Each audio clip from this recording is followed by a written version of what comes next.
आज हम करेंगे business studies class 12 chapter 8 controlling का लेक्चर नंबर 2।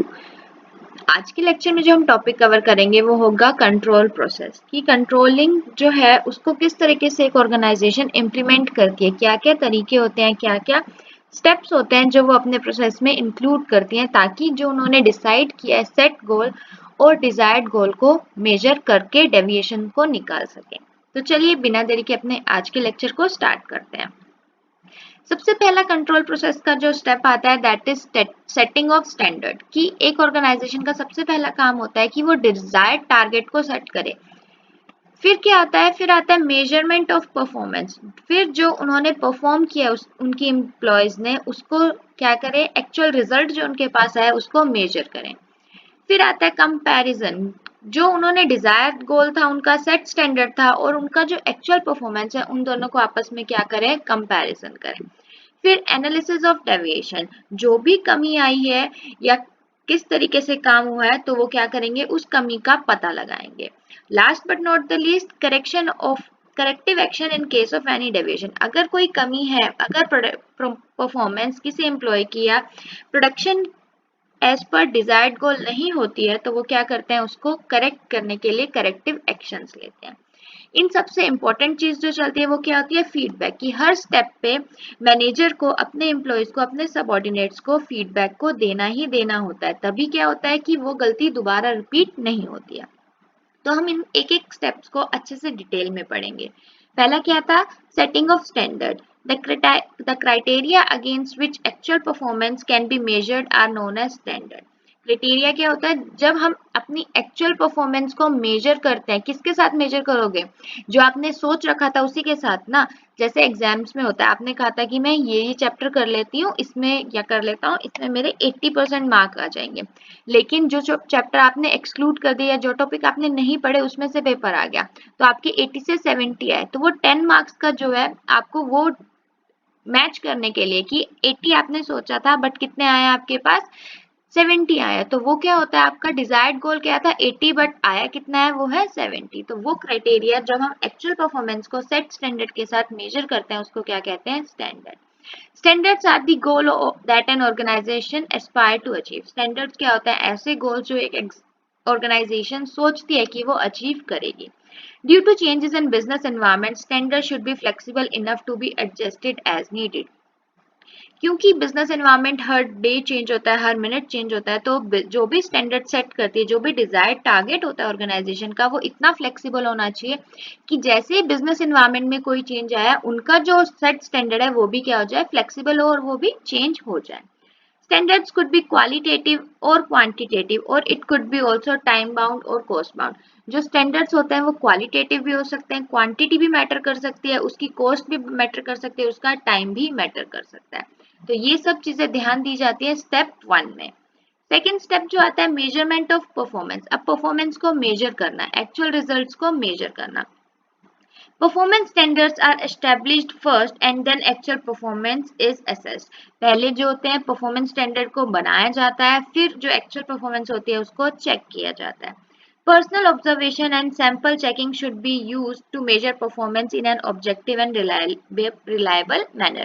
जो पर्सनल ऑब्जर्वेशन है एम्प्लॉयज की या सब ऑर्डिनेट की बोल लीजिए या मैनेजर की बोल लीजिए, या सैंपल चेक करना टाइम टू टाइम करना चाहिए ताकि हमें परफॉर्मेंस का जो भी हमारा ऑब्जेक्टिव है कि हम क्यों वो प्रोडक्शन कर रहे हैं और क्या वो डिजायर्ड टारगेट को मैच कर पाएगा, वो बीच बीच में सैंपल टेस्टिंग करते रहना चाहिए। Performance should be measured in terms of the standard that have been defined to make a comparison easier। जो भी परफॉर्मेंस है उसको हमेशा जो डिजायर्ड टारगेट है, सेटिंग ऑफ स्टैंडर्ड जो स्टेप 1 में किया था उसी से हमें क्या करना चाहिए, मेजर करना चाहिए। Performance can be checked simultaneously when the work is being performed or after completion of work। जो भी मेजरमेंट है वो या तो जब काम चल रहा है उसी के बीच में आप करते जाइए या सारा काम कंप्लीट होने के बाद कर लीजिए, वो डिपेंड करता है ऑर्गेनाइजेशनल स्ट्रक्चर पे। तो ये सब चीजें स्टेप 2 में ध्यान रखते हैं। फिर आता है स्टेप 3। अब हमने डिजायर्ड गोल सेट कर लिए, हमारी परफॉर्मेंस हो गई, प्रोडक्शन जैसी थी हमने कर ली। अब हम क्या करेंगे, कंपेयर करेंगे। किसको कंपेयर करेंगे, जो स्टैंडर्ड सेट था, डिजायर्ड था और जो हमने एक्चुअल परफॉर्म किया उसको। In this step real performance is compare to standard. इस स्टेप में क्या होता है, जो रियल परफॉर्म, जो एक्चुअल परफॉर्म किया है ऑर्गेनाइजेशन ने, उसको कंपेयर करते हैं किसके साथ, जो उन्होंने सोचा था उसके साथ। If the performance meets the norm, अगर परफॉर्मेंस एज पर डिजायर होती है, everything appears to be under control, तो सब कुछ क्या लगता है, सब कुछ ऐसे लगता है जैसे कि सब सारी चीज ऑर्गेनाइजेशन के कंट्रोल में है। देयर कैन बी 3 सिनेरियोस, लेकिन 3 सिनेरियो हो सकते हैं। Standard is equal to actual performance, मतलब जितना हमने डिजायर किया था उतना ही हमने इक्वल परफॉर्म किया है। Standard is greater than actual performance, जब हमने स्टैंडर्ड तो हाई सेट कर दिया बट एक्चुअल परफॉर्मेंस हमारी कम थी। और वाइस वर्सा, जब स्टैंडर्ड कम है लेकिन एक्चुअल परफॉर्मेंस एम्प्लॉयज ने इतना अच्छे से करा है कि जो एक्चुअल परफॉर्मेंस है वो आपने इमेजिन ही नहीं करी थी। तो जब भी कंपैरिजन होता है तो ये 3 सिनेरियो ही आते हैं, या तो इक्वल रहता है या ऊपर नीचे हो जाता है। फिर आता है एनालिसिस ऑफ डेविएशन। अब स्टैंडर्ड सेट और एक्चुअल परफॉर्मेंस के केस में तो कोई एनालिसिस की जरूरत है नहीं, लेकिन इन दोनों केसेस में क्या है, एनालिसिस की जरूरत है मोस्टली। इसके लिए जब आपने डिजायर किया था वो तो ज्यादा था लेकिन आपकी एक्चुअल परफॉर्मेंस कम हुई है, उस केस में एनालिसिस ऑफ डेविएशन मैटर करता है। Critical point view, control should be focused on key result areas. Analysis of deviation का first point कहता है कि critical point control, जो भी key risk area या key result area है एक organization के, उस पे कड़ी निगरानी रखनी चाहिए मैनेजर को। KRIs जो होते हैं वो भी इम्पोर्टेंट पॉइंट या इम्पोर्टेंट रोल प्ले करते हैं की रिजल्ट एरियाज की, जहाँ पे गलती के चांसेस होते हैं उसके बारे में पहले से ही आप इंफॉर्मेशन या नॉलेज दे दीजिए अपने एम्प्लॉयज को, ताकि ऐसा कुछ प्रॉब्लम हो ही ना। Management by exception. Exceptional management control by exception are often known as control by exception is the key management control philosophy based on the belief that attempting to control everything leads to managing nothing. In other words, you can't control everything at the same time.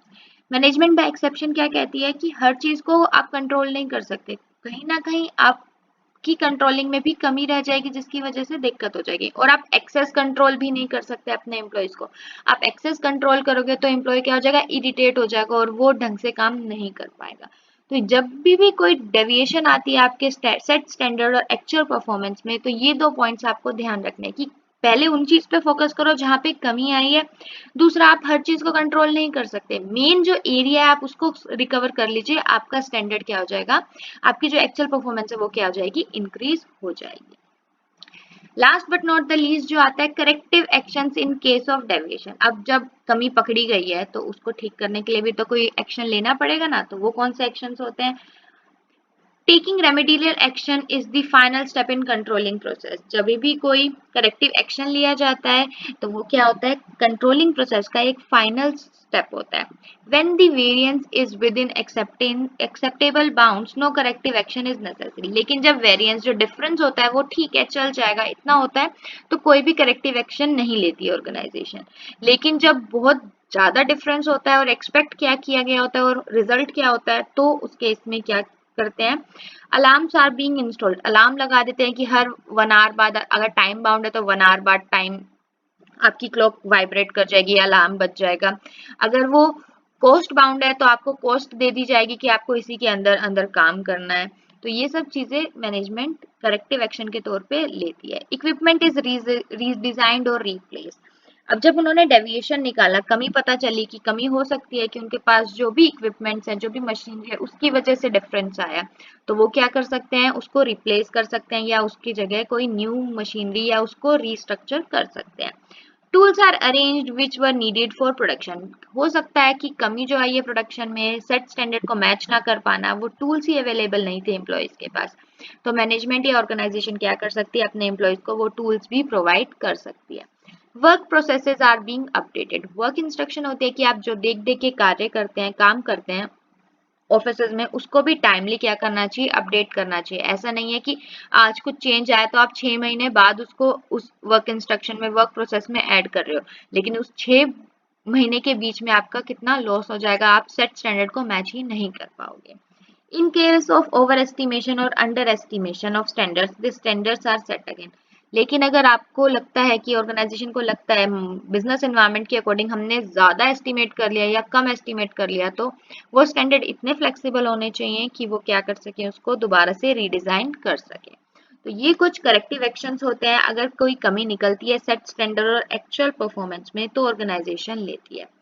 Last जो point था वो था feedback का। अब जब feedback होता है उसके बिना कंट्रोलिंग चल ही नहीं सकता। जब तक आप किसी एम्प्लॉय को उसका फीडबैक ही नहीं दोगे कि आपने अच्छा काम किया, आपके काम में यहाँ पर कमी थी, आप इससे और बेटर कर सकते हो, तो एम्प्लॉय को पता ही क्या चलेगा, वो तो नेक्स्ट टाइम भी वैसे ही काम करेगा। तो फीडबैक के बिना कंट्रोलिंग प्रोसेस पॉसिबल ही नहीं है।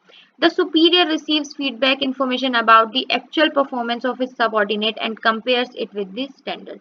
जब सुपीरियर क्या करता है, फीडबैक इन्फॉर्मेशन उसके पास आती है, वो कैसे निकालता है अपने सबऑर्डिनेट्स की कि जो उनकी एक्चुअल परफॉर्मेंस होती है और जो सेट स्टैंडर्ड था ऑर्गेनाइजेशन को, उसको आपस में कंपेयर करके। If the feedback reveals that the performance is not satisfactory, अगर फीडबैक रिवील करता है, बताता है कि जो परफॉर्मेंस थी वो बिल्कुल भी सेटिस्फैक्टरी नहीं थी, तो मैनेजर या सुपीरियर क्या करता है, करेक्टिव एक्शन लेता है।